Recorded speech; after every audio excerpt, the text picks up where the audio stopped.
kubigisha no kugira ngo ujye umenya ibyo wambara ugendeye kuko uteye, wumve nyine ko wambaye usirimutse. Yes, tugiye rero kuri shape yitwa triangle shape. Triangle shape rero urabona ni triangle ukuntu ibimeze,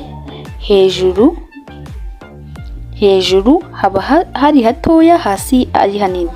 Ndavuga imiterere, triangle shape akenshi iba ijyanye, hari uburyo triangle ibimeze, hari inverted, hari na triangle nyayo, hari triangle icuritse, hari na triangle ihagaze neza icurikuye.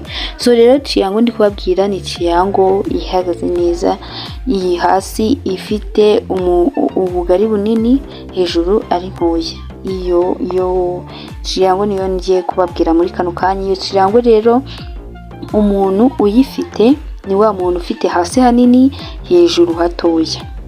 Uwo muntu rero akenshi abirwa no kwambara imyenda igaragaza imiterere yiwe cyangwa akamba niyo yambaye iminini ariko itari kure cyane, bitashwabaraje cyane.